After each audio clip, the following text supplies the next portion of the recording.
ನಮಸ್ಕಾರ. ನಾವೆಲ್ಲರೂ ಈ ವರ್ಷದ ಕೊನೆ ತಿಂಗಳಲ್ಲಿದ್ದೀವಿ. ಈ ವರ್ಷ ಹೇಗೋಯ್ತಪ್ಪ ಅಂತ ಗೊತ್ತಿಲ್ಲ. ಒಂದು ಲೈಟ್ನಿಂಗ್ ಸ್ಪೀಡ್ ಹಾಗೆ ಈ ಇಡೀ ವರ್ಷ ಹೋಗಿದ್ದೇ ಗೊತ್ತಾಗ್ಲಿಲ್ಲ ಅಲ್ವಾ? ಎಲ್ರೂ ನಮ್ಮ ಕೆಲ್ಸದಲ್ಲಿ ಬ್ಯುಸಿ ಇದ್ವಿ. ಆದ್ರೆ ಪ್ರತಿ ವರ್ಷ ನಾವು ಹಿಂತಿರುಗಿ ನೋಡಿದಾಗ ಈ ವರ್ಷ ಏನ್ ಬದಲಾವಣೆ ಆಗಿದೆ? ಏನ ಪಾಠವನ್ನ ಕಲ್ತಿದ್ದೀನಿ? ನಾನು ಮುಂದಿನ ವರ್ಷ ಹೇಗೆ ಬದಲಾವಣೆ ಆಗ್ಬೇಕು ಅಂತ ನಾವೆಲ್ಲರೂ ಪರಿತಪಿಸ್ತಾ ಇರ್ತೀವಿ. ಹೌದು.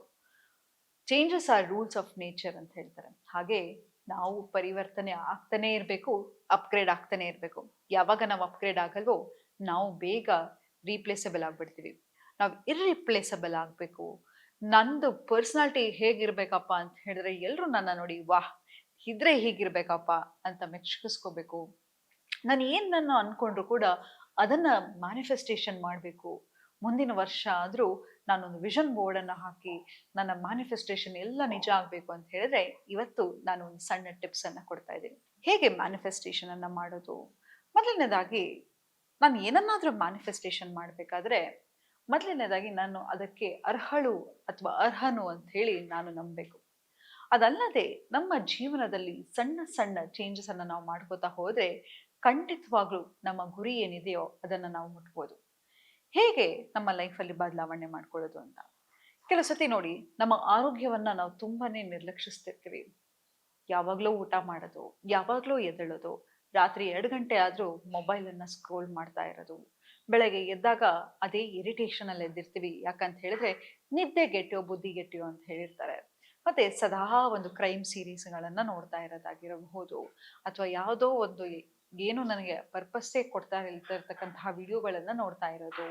ಬೆಳಗ್ಗೆ ಎದ್ರೆ ಅದೇ ಕೆಲಸ ಮಾಡಬೇಕು, ಅದರಲ್ಲಿ ಏನೋ ಗೋಲ್ ಇಲ್ಲದೆ ಹೀಗೆ ನಾವು ಮಾಡ್ತಾ ಇದ್ರೆ ಖಂಡಿತವಾಗ್ಲೂ ನಾವು ಎಲ್ಲಿದ್ದೀವೋ ಅಲ್ಲೇ ಇರ್ತೀವಿ. ಆದ್ರೆ ಇವತ್ತು ನಾವು ಏನ್ ಮಾತಾಡ್ತಾ ಇದೀವಿ ಅಂತ ಹೇಳಿದ್ರೆ ನಮ್ಮ ಲೈಫ್ ಅನ್ನ ಎಲಿವೇಟ್ ಮಾಡ್ಕೊಳ್ಳೋದ್ರ ಬಗ್ಗೆ, ನಮ್ಮ ಲೈಫಲ್ಲಿ ಪರಿವರ್ತನೆ ತರೋದ್ರ ಬಗ್ಗೆ. ಹಾಗಾಗಿ ಮೊದಲನೇದಾಗಿ ನಮ್ಮ ರೆಸೊಲ್ಯೂಷನ್ ಏನಾಗಿರ್ಬೇಕು ಅಂತ ಹೇಳಿದ್ರೆ ನಾನು ನನ್ನ ಲೈಫಲ್ಲಿ ಡಿಸಿಪ್ಲಿನ್ ಅನ್ನ ತಗೋಬೇಕು. ಹಾಗೆ ನಾವು ಕೂಡ ಪರಿವರ್ತನೆ ಆಗ್ತಾ ಇದ್ದ ಹಾಗೆ ನಮ್ಮ ಲೈಫಲ್ಲಿ ಕೂಡ ಹೇಗೆ ಒಂದು ಮರದಲ್ಲಿ ಹಳೆ ಎಲೆಗಳೆಲ್ಲ ಉದ್ರಿ ಹೊಸ ಎಲೆಗಳು ಚಿಗುರುತ್ತವೋ ಹಾಗೆ ನಮ್ಮ ಲೈಫಲ್ಲಿ ಕೂಡ ಬದಲಾವಣೆ ಆಗ್ತಾ ಹೋಗುತ್ತೆ. ಮೊದಲನೇದಾಗಿ ಡಿಸಿಪ್ಲಿನ್ ಅನ್ನ ತಗೊಳ್ಳೋಣ. ಈ ವರ್ಷ ಮಾತ್ರ ನಾವು ಯಾವುದೇ ಕಾರಣಕ್ಕೂ ನಮ್ಮ ಬಾಡಿಯನ್ನ ನೆಗ್ಲೆಕ್ಟ್ ಮಾಡೋದು ಬೇಡ. ಬಾಡಿ ನೆಗ್ಲೆಕ್ಟ್ ಮಾಡೋದು ಬೇಡ ಅಂತ ಹೇಳಿದ್ರೆ ನಾವೆಲ್ಲರೂ ಝೀರೋ ಸೈಜ್ ಫಿಗರ್ ಆಗಬೇಕು ಅಂತ ಅಲ್ಲ. Health is real wealth. ಯಾವಾಗ ನಾವು ಫಿಸಿಕಲಿ ಫಿಟ್ ಆಗಿರ್ತೀವೋ ಮೆಂಟಲಿ ಕೂಡ ಫಿಟ್ ಆಗಿರ್ತೀವಿ. ಎಕ್ಸಾಂಪಲ್, ನೀವು ಜಿಮ್ಮಿಗೆ ಹೋಗ್ತೀರಾ, ಒಂದು 30 kg ವೇಟ್ ಅನ್ನ ಲಿಫ್ಟ್ ಮಾಡ್ಬೇಕಾದ್ರೆ ನಿಮ್ಮ ಬಾಡಿಗೆ ಏನ್ ಸಿಗ್ನಲ್ ಕಳಿಸ್ತಿದ್ದೀರಾ? ಅಪ್ಪ, ಈ 30 kg ಏನು ವೇಟ್ ಇದೆಯೋ ಅದು ಟೆಂಪ್ರರಿ.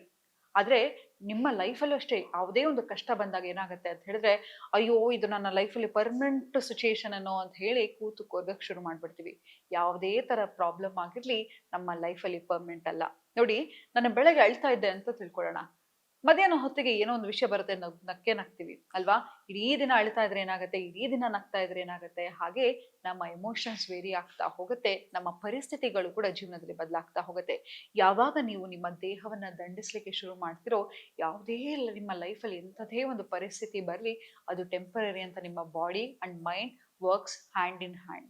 ಸೊ ಹಾಗಾಗಿ ನೀವು ಯಾವಾಗ ವರ್ಕೌಟ್ ಅನ್ನ ಮಾಡ್ತೀರಾ, ನಿಮ್ಮ ದೇಹವನ್ನ ಅಚ್ಚುಕಟ್ಟಾಗಿ ಇಟ್ಕೋತೀರಾ, ನೋಡೋರು ಕೂಡ ನಿಮ್ಮನ್ನ ತುಂಬಾ ಸೀರಿಯಸ್ ಆಗಿ ತಗೋತಾರೆ.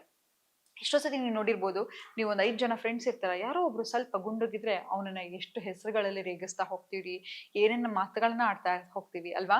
ಯಾರು ಫಿಟ್ ಆಗಿರ್ತಾರೋ ಅವರನ್ನ ತುಂಬಾ ಸೀರಿಯಸ್ ಆಗಿ ತಗೊಳ್ತಾರೆ ಜನ. ಹಾಗಾಗಿ ನಾವು ಫಿಟ್ ಆಗಿ ಇರೋಣ. ನಂತರ ಏನಪ್ಪಾ ಅಂತ ಹೇಳಿದ್ರೆ ಬರೀ ಬಾಡಿ ಫಿಟ್ ಆಗಿರೋದಲ್ಲ, ಮೈಂಡ್ ಫಿಟ್ನೆಸ್ ಕೂಡ ಮೋಸ್ಟ್ ಇಂಪಾರ್ಟೆಂಟ್. ಇವತ್ತೇ ನಿಮ್ಮ ಮೊಬೈಲ್ ಅಲ್ಲಿ ಒಂದು ಅಲಾರ್ಮ್ ಇಟ್ಕೊಳ್ಳಿ. ಪ್ರತಿ 1 ಅವರಿಗೆ ನಿಮ್ಮನ್ನ ನೀವು ಕೇಳ್ಕೊತಾ ಹೋಗಿ, ಹೇಗಿದ್ದೀನಿ ನಾನು, ಹೇಗೆ ಚೆನ್ನಾಗಿದ್ದೀನಾ? ಅಥವಾ ಚೆನ್ನಾಗಿದ್ದೀನಿ ಅಂತ ಹೇಳಿದ್ರೆ ಬಾಹ್ಯ ಸೌಂದರ್ಯ ಅಲ್ಲ, ನನ್ನ ಮನಸ್ಸಲ್ಲಿ ಯಾವುದೋ ಒಂದು ಆಲೋಚನೆ ಬರ್ತಾ ಇದ್ರೆ ಆ ಆಲೋಚನೆಯನ್ನ ಕ್ವಶನ್ ಮಾಡ್ತಾ ಹೋಗಿ. ಈಗ ನಮ್ಮ ಹತ್ರ ಕೌನ್ಸಿಲಿಂಗ್ ಬಂದಾಗ್ಲೂ ಕೂಡ ನಾವೇನ್ ಮಾಡ್ತೀವಪ್ಪ ಅಂತ ಹೇಳಿದ್ರೆ ಆ ಎಮೋಷನ್ ಯಾಕೆ ಬರ್ತಾ ಇದೆ, ಯಾವ ಕಾರಣಕ್ಕಾಗಿ ಬರ್ತಾ ಇದೆ ಅಂತ ರೀಸನಿಂಗ್ ಅನ್ನು ಶುರು ಮಾಡ್ತೀವಿ. ಯಾವಾಗ ಎಮೋಷನ್ ಅನ್ನ ನೇಮ್ ಮಾಡ್ತಾ ಹೋಗ್ತೀವೋ ಅದ್ರ ಪವರ್ ಅನ್ನ ಕಳ್ಕೊತಾ ಹೋಗುತ್ತೆ. ಹಾಗಾಗಿ ಯಾವುದೇ ಒಂದು ಆಲೋಚನೆ ಬರ್ತಾ ಇದೆ ಅಂತ ಹೇಳಿದ್ರೆ ಅದು ಏನನ್ನ ಟ್ರಿಗರ್ ಮಾಡ್ತಾ ಇದೆ ಅಂತ ನಿಮ್ಗೆ ನೀವು ಕೇಳ್ಕೊಳ್ಳಿಕ್ಕೆ ಶುರು ಮಾಡಿ. ತದನಂತರ ನಮಗೆ ಏನಾದ್ರೂ ಆಗಿರ್ಲಿ ಆಯ್ತಾ, ಒಂದು ಟೈಮ್ ಟೇಬಲ್ ಅನ್ನೋದು ತುಂಬಾನೇ ಮುಖ್ಯ. ಯಾಕಂತ ಹೇಳಿದ್ರೆ ಮೈಕ್ರೋ ಗೋಲ್ಸ್ ಅನ್ನ ಇಟ್ಕೊತಾ ಹೋಗೋಣ. ಯಾವಾಗ ಓ ನಾನು ಇದು ಮಾಡ್ಬೇಕು, ಅದು ಮಾಡ್ಬೇಕು, ಹಾಗೆ ಸಾಧನೆ ಮಾಡ್ಬೇಕು, ಹೀಗೆ ಸಾಧನೆ ಮಾಡ್ಬೇಕು ಅಂತ ಅನ್ಕೋತೀವೋ, ಯಾವಾಗ ಅಯ್ಯಪ್ಪ ಇದು ನಿಜವಾಗ್ಲೂ ಮಾಡ್ಲಿಕ್ಕೆ ಸಾಧ್ಯನಾ, ಯಾರ ಹತ್ರ ಒಬ್ರ ಹತ್ರ ಡಿಸ್ಕಸ್ ಮಾಡಿದಾಗ ಅವ್ರು ಡಿಸ್ಕರೇಜ್ ಮಾಡಿದಾಗ ಏನನ್ಸುತ್ತೆ, ಅಯ್ಯೋ ನನ್ನ ಕೈಲಿ ಆಗಲ್ಲ ಅಂತ. ಹಾಗಾಗಿ ಅಂತ ತಪ್ಪನ್ನ ಮಾಡ್ಲಿಕ್ಕೆ ಹೋಗ್ಬೇಡಿ. ಯಾವಾಗ್ಲೂ ಅಷ್ಟೇ ಒಂದು ಮೈಕ್ರೋ ಗೋಲ್ಸ್ ಅನ್ನ ಇಟ್ಕೊಳ್ಳೋಣ. ಎಕ್ಸಾಂಪಲ್, ಈ ತಿಂಗಳು ನಾನು 50,000ನೋ 1,00,000ನೋ ದುಡಿಬೇಕು, ಅದಕ್ಕೆ ಏನು ಮಾಡ್ತಾ ಹೋಗ್ಬೇಕು. ಈಗ ಒಂದು ಪ್ರಾಬ್ಲಮ್ ಇದೆ ಅಂತ ಹೇಳಿದ್ರೆ ಅದಕ್ಕೆ ಪಾಸಿಬಲ್ ಸೊಲ್ಯೂಷನ್ಸ್ ಅನ್ನ ಬರಿತಾ ಹೋಗಿ, ಅದ್ರ ಪ್ರಕಾರವಾಗಿ ನಡ್ಕೋತಾ ಹೋಗಿ. ನೋಡಿ, ಯಾವಾಗ್ಲೂ ಅಷ್ಟೇ, ನಿಮ್ಗೆ ಯಾವುದೇ ಒಂದು ಲೈಫಲ್ಲಿ ಒಂದು ಪ್ರಾಬ್ಲಮ್ ಇದೆ ಅಂತ ಹೇಳಿದ್ರೆ ಅದನ್ನ ಬರಿತಾ ಹೋಗಿ. ಯಾಕೆ ಬರಿಬೇಕು? ನಮ್ಮ ಸುಪ್ತ ಮನಸ್ಸಲ್ಲಿರೋದು ಕಾನ್ಶಿಯಸ್ ಮೈಂಡಿಗೆ ಬರ್ತಾ ಹೋಗುತ್ತೆ. ಆಗ ಆ ಆಲೋಚನೆಗಳೆಲ್ಲವೂ ದೂರ ಆಗ್ತಾ ಹೋಗುತ್ತೆ. ತದನಂತರ ಈಗ ಎಕ್ಸಾಂಪಲ್, ಈ ಇಡೀ ವರ್ಷ ಒಂದು ವಿಷನ್ ಬೋರ್ಡ್ ಅನ್ನ ಮಾಡೋಣ. ಹೇಗೆ ಈ ವಿಷನ್ ಬೋರ್ಡ್ ಮಾಡೋದು ಅಂತ ಹೇಳಿದ್ರೆ, ನೋಡಿ, ಸೀಯಿಂಗ್ ಇಸ್ ಬಿಲೀವಿಂಗ್ ಅಂತ ನಮ್ಗೆಲ್ರಿಗೂ ಗೊತ್ತು. ನಾವು ಏನನ್ನ ನೋಡ್ತಾ ಇರ್ತೀವೋ ಅದನ್ನ ನಂಬಲಿಕ್ಕೆ ಶುರು ಮಾಡ್ತೀವಿ. ಎಕ್ಸಾಂಪಲ್, ನೀವು ಒಂದು ಮನೆಯನ್ನ ತಗೊಳ್ಬೇಕು ಅಂತ ಇರ್ತೀರಾ, ಅಥವಾ ಈ ವರ್ಷ ಒಂದು ಹುಡುಗಿ ಸಿಕ್ಕು ಅಥವಾ ಒಂದು ಹುಡುಗ ಸಿಕ್ಕಿ ಎಂಗೇಜ್ಮೆಂಟ್ ಆಗ್ಬೇಕು ಅಂತ ಇರುತ್ತೆ. ಒಂದು ರಿಂಗ್ ಹಾಕೋದಾಗಿರಬಹುದು, ಅಥವಾ ಒಂದು ಮನೆಯ ಫೋಟೋವನ್ನ ಹಾಕೋದಾಗಿರ್ಬೋದು, ನಿಮಗೆ ಬೇಕಾದ ಕೆಲಸವನ್ನ ಹಾಕೋದಾಗಿರ್ಬೋದು, ಬೇಕಾದ ಡಿಗ್ರಿಯನ್ನ ಹಾಕೋದಾಗಿರ್ಬೋದು, ನೀವು ಎಲ್ಲೋ ಟ್ರಾವೆಲ್ ಮಾಡ್ಬೇಕು ಅಂತಿರ್ತೀರಾ, ಇದೆಲ್ಲವನ್ನು ಒಂದು ಬ್ಯೂಟಿಫುಲ್ ಕೊಲಾಜ್ ಆಗಿ ಮಾಡಿ ನೀವು ಬೆಳಗ್ಗೆ ಎದ್ದ ತಕ್ಷಣ ನೋಡ್ಬೇಕು ಅಂತಹ ಜಾಗದಲ್ಲಿ ಇಡಿ. ಯಾವಾಗ ಬೆಳಗ್ಗೆ ಎದ್ದು ಅದನ್ನ ನೋಡ್ತಾ ಹೋಗ್ತೀರಾ, ಅದನ್ನ ಅಫರ್ಮೇಶನ್ ಹೇಳ್ತಾ ಹೋಗ್ತೀರಾ ಅಂತಂದ್ರೆ, ಅಫರ್ಮೇಶನ್ ಅಂತ ಹೇಳಿದ್ರೆ ಎಕ್ಸಾಂಪಲ್, ಒಂದು degree, I am getting this degree with so and so grade, I am travelling here, ಎಲ್ಲವನ್ನು ಪ್ರೆಸೆಂಟ್ ಟೆನ್ಸ್ ಅಲ್ಲ. I am marrying this person, ಅಥವಾ ಯಾರೇ ಒಂದು ಸ್ಪೆಸಿಫಿಕ್ ಪರ್ಸನ್ ಅಲ್ಲ, I am marrying a person who can accept me totally, who is very loyal to me, who is very kind to me. ಹೀಗೆ ಎಲ್ಲವನ್ನು present tense ಅಲ್ಲಿ ಹೇಳ್ತಾ ಹೋಗಿ. ಯಾವಾಗ ಇದನ್ನೆಲ್ಲವನ್ನೂ ಮಾಡ್ತಾ ಹೋಗ್ತೀರಾ, ನಿಮ್ಮ ಮೇಲೆ ನಿಮಗೆ ಗೊತ್ತಿಲ್ಲದ ಹಾಗೆ ನಂಬಿಕೆ ಬರ್ತಾ ಹೋಗುತ್ತೆ. ಇನ್ನೊಂದು ಮೋಸ್ಟ್ ಪವರ್ಫುಲ್ ಟೆಕ್ನಿಕ್ ಏನಪ್ಪಾ ಅಂತ ಹೇಳಿದ್ರೆ, ಕನ್ನಡಿ ಮುಂದೆ ಇದೆಲ್ಲವನ್ನು ಬರೀತಾ ಹೋಗಿ. ನಿಮ್ಮ ಬಗ್ಗೆ 5 ಒಳ್ಳೆ ವಿಷಯಗಳನ್ನಾಗಿರ್ಬೋದು, ನಿಮ್ಮ ಬಗ್ಗೆ ನಿಮ್ಗೆ ಏನ್ ಹೆಮ್ಮೆ ಇರುತ್ತೋ ಆ 5 ವಿಷಯಗಳನ್ನ ಕನ್ನಡಿ ಮುಂದೆ ಹಾಕಿ ಅದನ್ನೇ ನೋಡ್ತಾ ನೋಡ್ತಾ ಹೇಳ್ತಾ ಹೋಗಿ ಜೋರಾಗಿ ಅಫರ್ಮೇಶನ್ ಅನ್ನ. ಖಂಡಿತ ನಿಮ್ಮ ಲೈಫಲ್ಲಿ ಬದಲಾವಣೆ ಆಗ್ತಾ ಹೋಗುತ್ತೆ. ಸೊ ಹಾಗಾಗಿ ನಮ್ಮ ಜೀವನದಲ್ಲಿ ಒಂದು ನಿರ್ದಿಷ್ಟವಾದ ಒಂದು ಗುರಿಯನ್ನ ಇಟ್ಕೊಳ್ಳೋಣ. ಯಾರಿಗೂ ಕಂಪೇರ್ ಮಾಡೋದು ಬೇಡ.